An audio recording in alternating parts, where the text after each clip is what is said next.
hedge fund billionaire Daniel Loeb has asked Sony to approve a complicated plan to spin off its most profitable assets, according to the New York Times.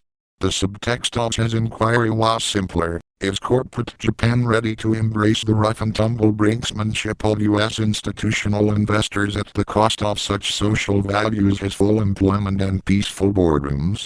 Loeb seems to think the answer is yes. After all, his Third Point fund already has about $1.1 billion in Sony, a 6.5% stake.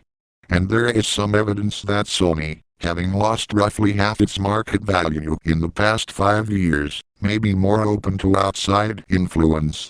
Sony chairman Howard Stringer hinted at a shift in values in a speech a few months ago, saying Japan's harmonious society leads to conflicts in a world where shareholder value calls for ever greater efficiency. But the likes of Loeb have been rare in Japan. Of almost 800 forays by activist investors in the country between 1998 and 2009, only about one-third managed to effect any change, according to a recent study out of Kobe University and the University of Southern California.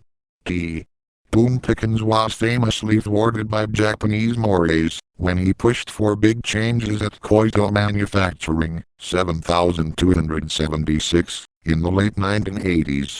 Despite having taken a 26% stake in the headlight maker, Pickens couldn't even secure a board seat and eventually backed out of his position in an article in the Washington Post. The heck with Japanese business, why I'm not interested in trying to compete in a cartel system.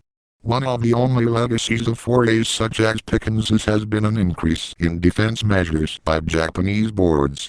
In recent years, at least 1/6 of Japanese companies have adopted poison pill policies to prevent takeovers. However, under the leadership of Prime Minister Shinzo Abe, the country as a whole is throwing off some of its traditional caution.